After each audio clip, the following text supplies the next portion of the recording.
The morning began just like any other morning for Robert Taylor. It was late in the fall of the year 1926, and the air inside his small wooden cabin was freezing. He opened his eyes and looked up at the ceiling. The room was dark, but a tiny bit of grey light was starting to show through the only window. He did not want to get out of bed. The blankets were heavy and warm, and the air outside of them was sharp enough to make his nose run. But Robert was a mail carrier, and the mail had to go out, no matter how cold it was. He threw off the blankets, sat on the edge of the bed, and put his feet on the bare wooden floor. The cold shocked his skin, making him shiver. He reached for his thick socks, pulling them on one by one. He noticed a small hole starting to form in the heel of his left sock. He thought to himself that he would need to ask the tailor in town to patch it up before the real winter snow started to fall. He stood up and walked over to the wash basin in the corner of the room. He poured a little bit of water from a metal pitcher into the bowl. The water was like ice. He splashed it on his face to wake himself up. He dried his face with a rough towel and looked in the small mirror on the wall. He saw a man with tired eyes, a plain face and messy hair. He brushed his hair back with his hands and walked into the small kitchen area to start a fire in the iron stove. Robert opened the iron door of the stove and placed some crumpled newspaper inside. He stacked a few pieces of dry kindling wood on top of the paper. He took a match from a small box on the table, struck it against the side, and watched the small flame come to life. The smell of sulphur filled the air for a second. He held the flame to the newspaper, and it quickly caught fire. The wood started to pop and crackle. Robert closed the iron door and put a metal pot of water on the top to boil. While he waited, he got dressed for work. He put on his grey uniform trousers, pulling them up and fastening his heavy leather belt. He put on his grey uniform shirt, buttoning it all the way up to his neck. He grabbed his thick suspenders and pulled them over his shoulders. Then came his boots. They were made of thick, tough leather, perfect for walking in the mud and dirt of the mountain roads. He sat on a wooden chair and laced them up slowly, pulling the strings tight and tying them in double knots. By the time his boots were on, the water in the pot was boiling. He scooped 2 spoons of ground coffee into a tin cup and poured the hot water over it. He stirred it with a spoon and let it sit for a minute so the grounds would sink to the bottom. He cut a thick slice of brown bread from a loaf on the table, spread some cold butter on it, and ate it in small bites. He drank the bitter, dark coffee, feeling the heat travel down his throat and into his stomach. The hot drink made him feel much better. He put on his heavy winter coat, placed his official postman hat on his head, and walked out the front door. The cold air hit him hard as he stepped onto his front porch. The sky was still grey, filled with thick clouds that looked like they might drop rain or even snow later in the day. The trees around his cabin were mostly bare. The ground was covered in brown and yellow leaves that crunched under his heavy boots as he walked toward his car. His car was a Ford Model T, painted black with an open top and simple seats. It was not a fancy car, but it was strong and could handle the rough dirt roads of the mountain country. Robert walked to the front of the car and grabbed the metal starting crank. He pushed it in and pulled it up hard. The engine coughed but did not start. He pulled the crank again, harder this time. The engine sputtered, shook, and finally caught, making a loud, steady, rumbling noise. A puff of dark smoke came out of the back. Robert walked around to the side, climbed into the driver's seat, and adjusted the levers on the steering wheel.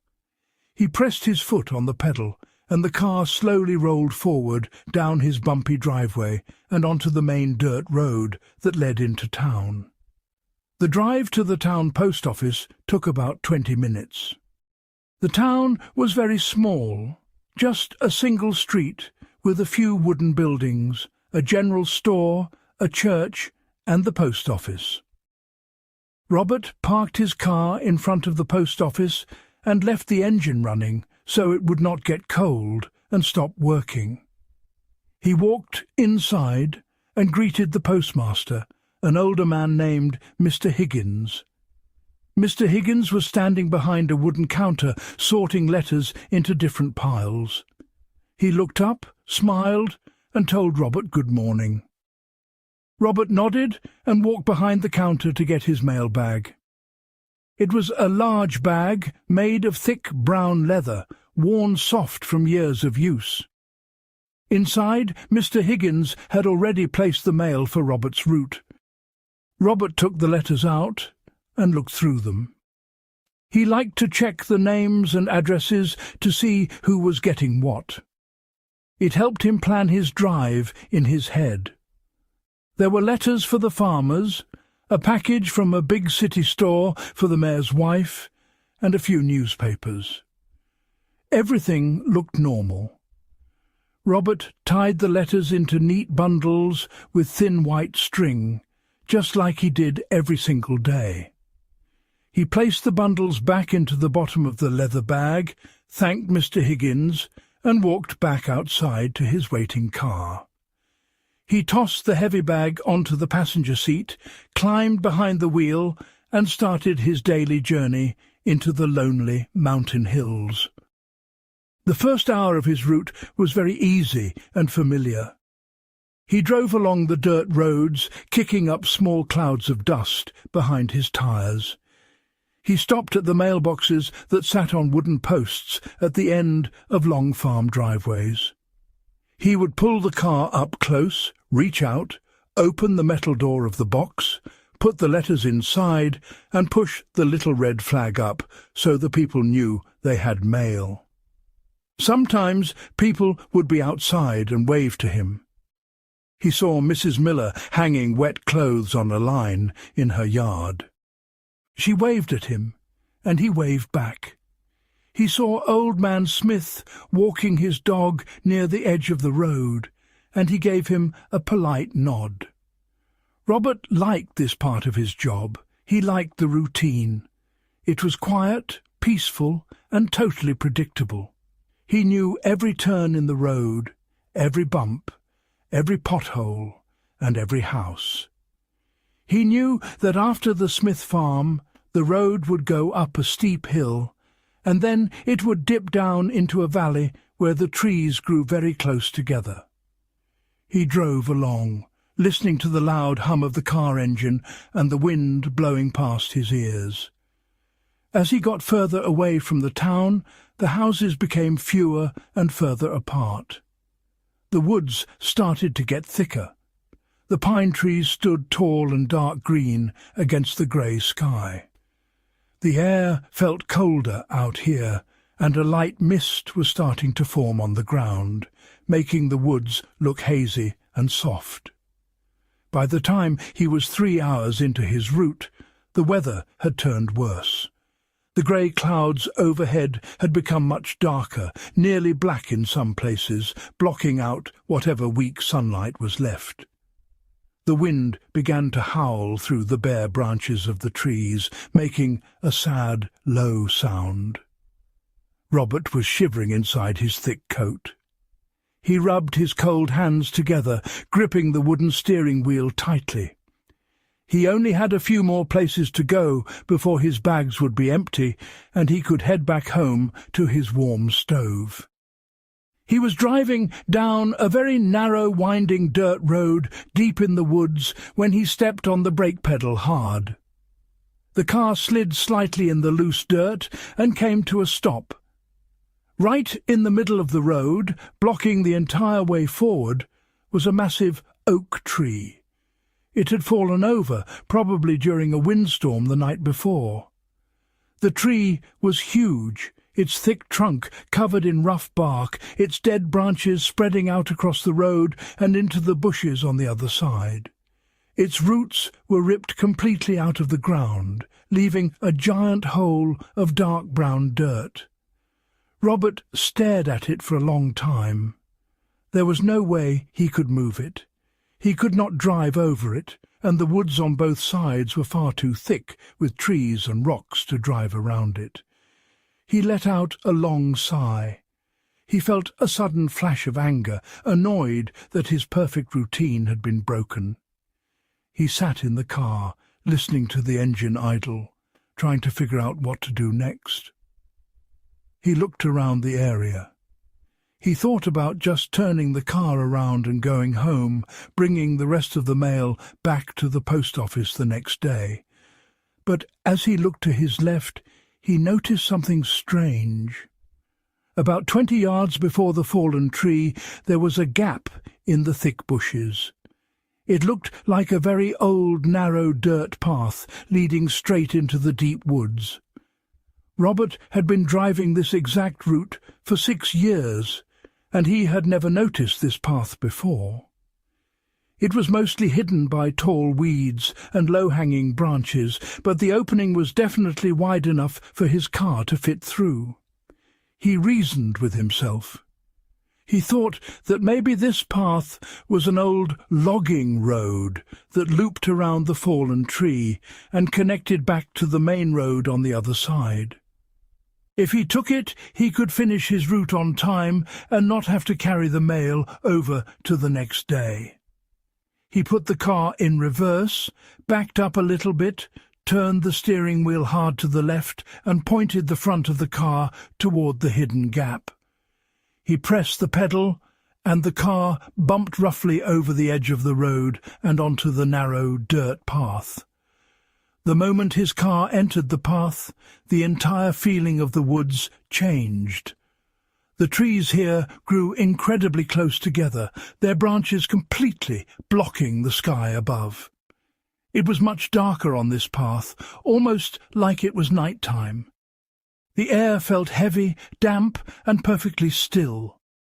The loud, howling wind from the main road was suddenly gone, replaced by deep, empty silence.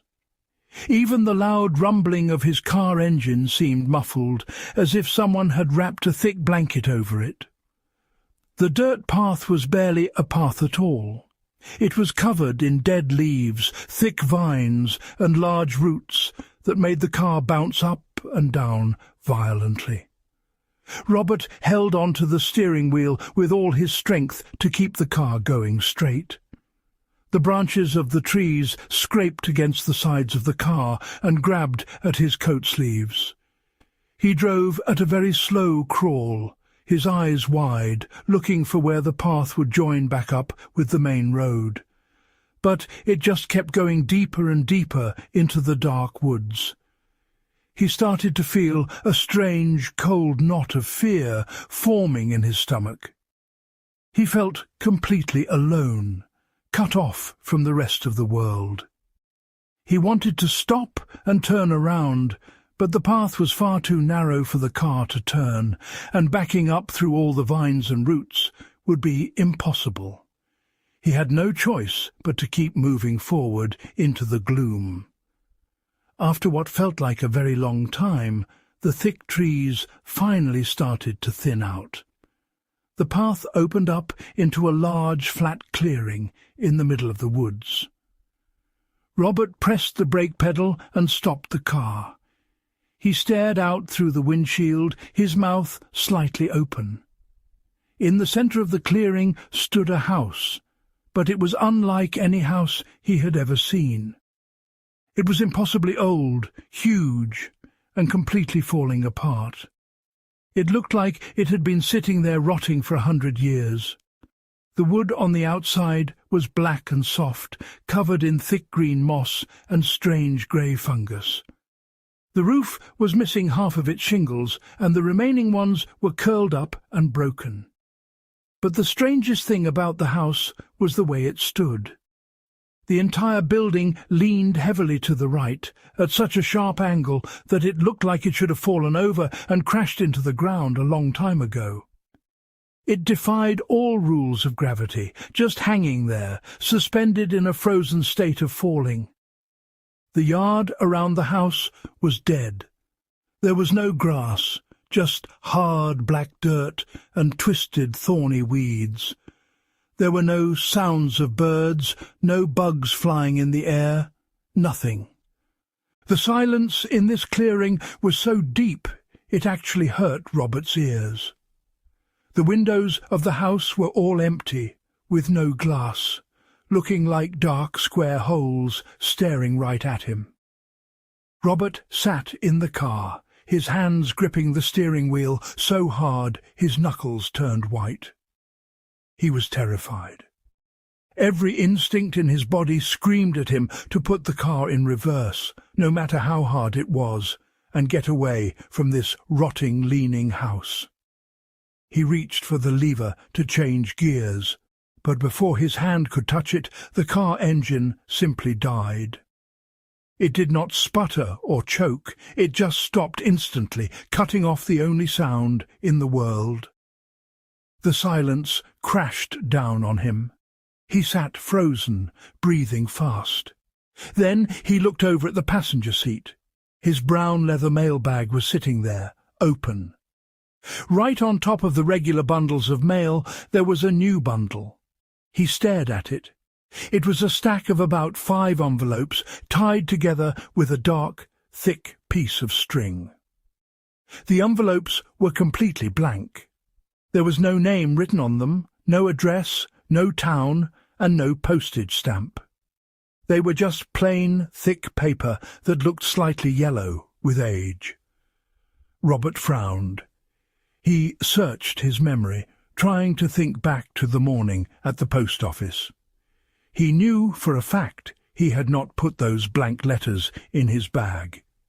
He had sorted every single piece of mail himself. He knew exactly what was in there. But here this bundle was, sitting right on top, waiting for him.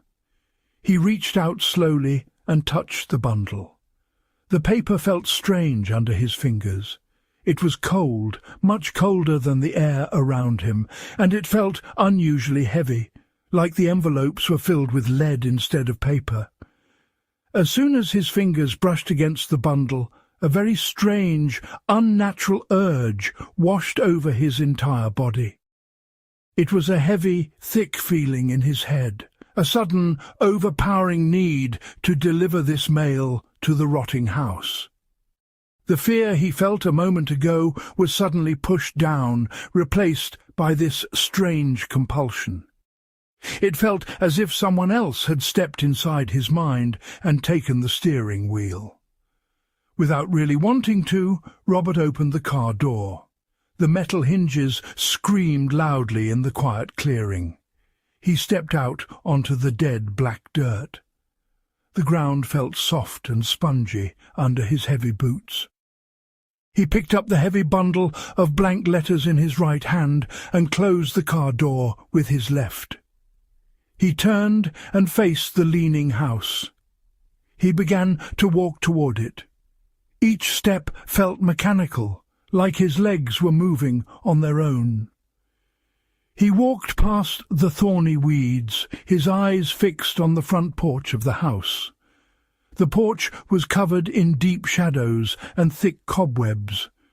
The wooden steps leading up to it looked entirely rotten, full of holes and broken boards.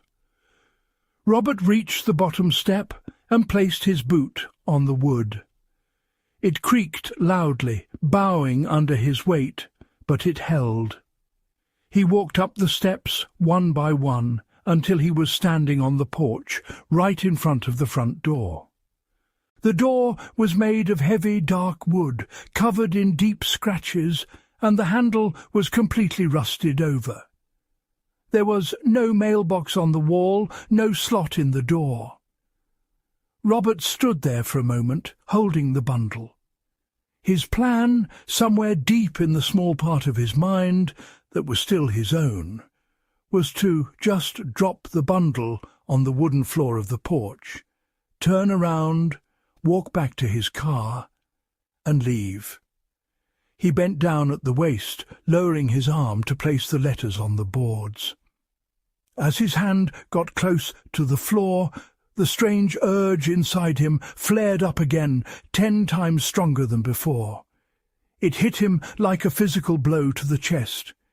He could not let go of the bundle.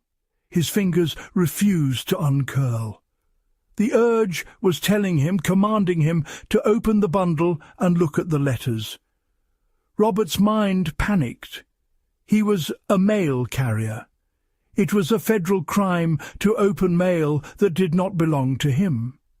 It went against everything he believed in, every rule he followed in his safe, quiet life. He tried to force his hand to open, tried to drop the letters. He strained his muscles, gritting his teeth, sweat forming on his cold forehead. But his hand simply did not listen to him. Instead, his left hand reached over and snapped the thick string holding the bundle together. The string broke with a loud pop. His right hand held the stack of envelopes, and his left hand took the top one. He watched his own hands working as if they belonged to a stranger. He slid his thumb under the flap of the blank envelope and ripped it open. The tearing sound was incredibly loud in the dead silence of the porch. He reached inside the envelope and pulled out a single thick sheet of paper. He unfolded it and held it up to the weak grey light. He expected to see a letter written in ink, maybe a message to whoever used to live in this terrible house. But what he saw made his breath catch in his throat. The paper was covered in writing, but it was not English. It was not any language he had ever seen. The page was covered in strange shapes, sharp lines, and weird angles that seemed to defy logic.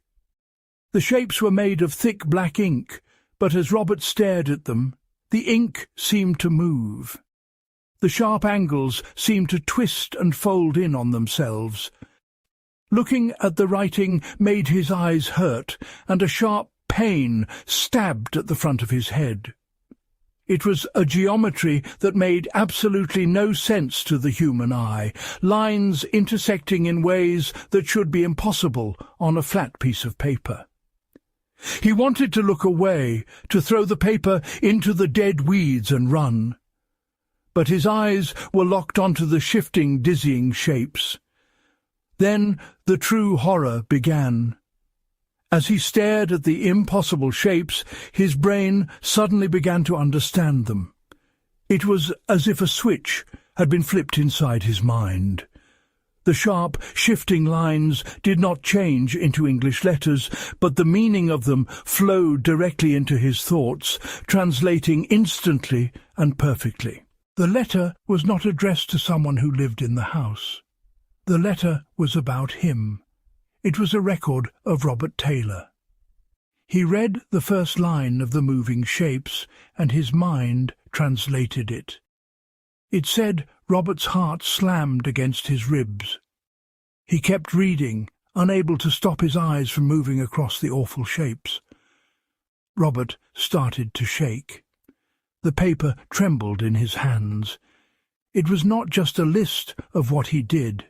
It was a perfect, flawless record of everything, down to his most private, unspoken thoughts. He read further. The paper described how he struck the match, how the sulphur smelled to him, how he watched the flame catch the newspaper. It described the bitter taste of his coffee and how the hot liquid felt, travelling down his throat. It knew the exact number of seconds he waited for the coffee grounds to sink. The writing detailed him turning the crank of his car, the annoyance he felt when it did not start the first time, the smell of the exhaust smoke. It described his drive into town, his exact conversation with Mr. Higgins, and how he tied the mail bundles. It told him how he felt about the routine of his job, how it made him feel safe. The letter did not stop with today. As his eyes moved down the page, the strange shapes described his actions from yesterday, Monday. It detailed exactly what time he delivered mail to the Smith farm. It wrote down a thought he had yesterday afternoon about how lonely his life was, a thought he had never spoken out loud to anyone, a feeling he kept buried deep inside his own chest. It detailed his Sunday, how he sat in his chair and read a book, how he fell asleep at 3 o'clock, how he dreamed of a dark forest. It went through his entire past week, logging every movement, every breath, every heartbeat, and every hidden fear. Tears began to well up in Robert's eyes, blurring his vision, but he could still see the shapes, and his brain kept translating them. The psychological horror of what he was reading washed over him like a freezing river. It was not just that someone or something had watched him. It was the realization of how exact it was, down to the very millisecond of his life. The letter was written with such absolute certainty, such perfect detail, that a terrifying truth began to form in his mind. He was not making choices. If this letter already existed, if it already had his deepest thoughts written in ink that moved, then he had no free will at all. Every decision he thought he made, putting on the left boot before the right, smiling at Mrs. Miller, deciding to take the hidden dirt path in the woods, was not a choice. It was just him acting out a script that had already been written in these strange alien shapes. He was nothing but a machine following instructions, a puppet on invisible strings. The illusion of his life, his freedom, his mind, shattered into a million pieces. He reached the bottom of the page. There was only one paragraph left. The shapes here were thicker, darker, and seemed to vibrate on the yellow paper. His brain translated the final sentences. Robert let out a loud, choking sob. He read the words in his mind, and his entire soul screamed in rebellion. "No!" he tried to say, but his mouth did not open. His throat was locked tight. He commanded his hands to hold onto the paper, to crush it, to rip it to pieces. He wanted to prove the letter wrong. He wanted to turn around, run to his Model T, crank the engine until it started, and drive away from this nightmare. He put every ounce of his willpower, every shred of his human spirit, into keeping his hands closed, but his fingers slowly uncurled. The thick yellow paper slipped from his grasp and fluttered down, landing silently on the rotting wooden boards of the porch. Panic, pure and absolute, exploded in Robert's chest. He was a prisoner inside his own body. He could feel the tears spilling over his eyelashes and running down his cold cheeks. He tried to plant his boots firmly on the porch, tried to turn his body to the left toward his car. Instead, his right boot lifted on its own. He pivoted smoothly to the right. He walked to the edge of the porch and stepped down onto the black, dead earth. His movements were calm, steady, and completely out of his control. Inside his head he was screaming, thrashing, begging for his legs to stop. On the outside he was just a man walking calmly through a dead yard, crying silently. He walked along the side of the leaning, rotting house. The grey sky above seemed to press down on him. The silence was absolute. He reached the side of the house, where the tall, thorny weeds grew thick against the soft black wood of the walls. There, set flat into the ground, just as the letter had said, were two heavy wooden doors leading to a cellar. The wood was slick with wet moss and age, and a rusty iron ring served as a handle. Robert's body stopped in front of the doors. He looked down at them. His mind was a storm of terror and grief. He knew what was going to happen next. He knew because he had read it. He tried one last time to fight, trying to throw himself backward onto the dirt, but his right arm reached out. His hand closed around the rusty iron ring. The metal was freezing cold. He pulled upward. The heavy wooden door creaked loudly, tearing roots and moss as it opened, revealing a square hole of absolute pitch-black darkness beneath the house. A smell of ancient dust, wet earth, and something incredibly old and wrong drifted up from the hole. Robert's left leg moved forward, his heavy boot stepping onto the first wooden stair leading down into the dark. Then his right leg followed. He began to descend. With every step downward, the grey light of the dead woods faded a little more. He walked deeper into the cellar, swallowed by the cold shadows, his body moving perfectly in time with a script written in impossible shapes, marching down into the dark forever.